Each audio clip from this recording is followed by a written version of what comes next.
Welcome to our channel columns collection. آج کی اس video میں ہم اوریہ مقبول جان صاحب کا جو کالم آپ کے سامنے پیش کریں گے اس کا عنوان ہے ایک مقبول قیادت کی ضرورت۔ سکوت مشرقی پاکستان کے اہم ترین کردار chief martial law administrator general Agha Muhammad Yahya Khan 16 دسمبر 1971 کے بعد بھی اس زوم میں تھے کہ وہ باقی ماندہ پاکستان پر اپنا اقتدار قائم رکھ سکتے ہیں۔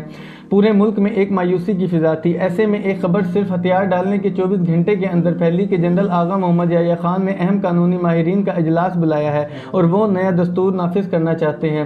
اس عالم شکست میں بھی اقتدار میں مزید رہنے کی منصوبہ بندی کے بارے میں تمام تر تفصیل بریگیڈیئر فروخ بخت علی نے تحریر کی ہے، جسے پڑھ کر آپ کو بخوبی اندازہ ہوتا ہے کہ طاقت سے اقتدار پر قابض لوگوں کا اپنی قوت پر کس قدر اندھا بھروسہ ہوتا ہے کہ وہ عوام کے جذبات سے مکمل طور پر ناآشنا ہوتے ہیں۔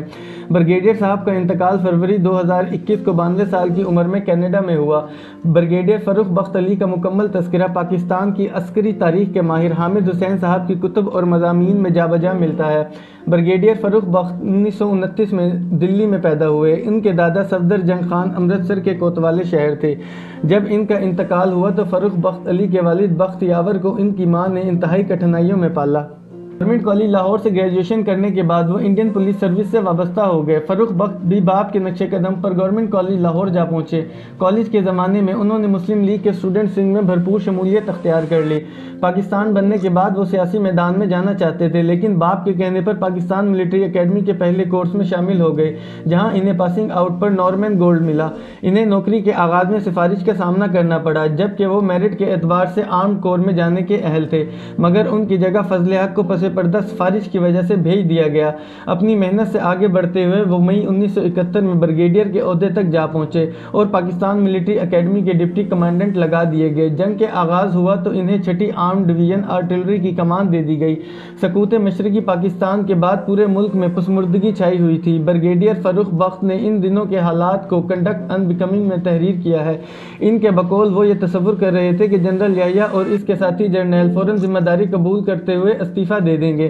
انہوں نے خود بھی اپنا استعفیٰ 16 دسمبر کو تحریر کر دیا تھا کہ 17 دسمبر کو انہیں یحییٰ خان کی ہوس اقتدار کی خبر ملی کہ وہ ملک میں نیا آئین نافذ کرنے جا رہا ہے۔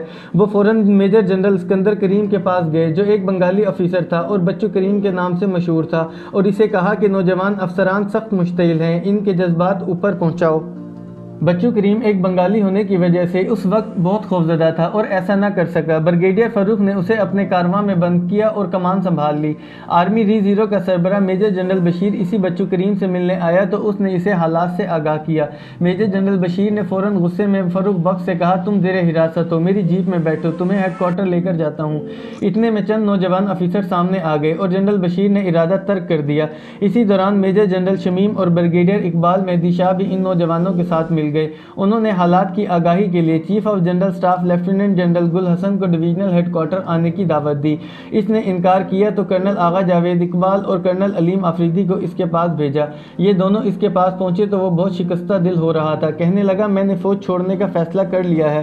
اس نے فضائیہ کے سربراہ ایئر مارشل رحیم خان کو دفتر میں بلایا اور پھر دونوں مل کر جنرل یحییٰ اور جنرل حمید سے ملے اور انہیں فوج کے نوجوان افسروں کے درمیان پھیلی بددلی کے بارے میں بتایا، لیکن ان دونوں نے اقتدار کو طول دینے کی کوششیں شروع کر دیں۔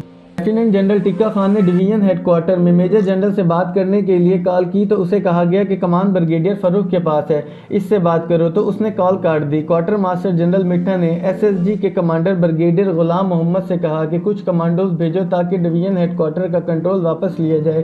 اس نے انکار کر دیا اور اس کی کوششوں کے بارے میں جنرل گل حسن کو جا کر بتا دیا۔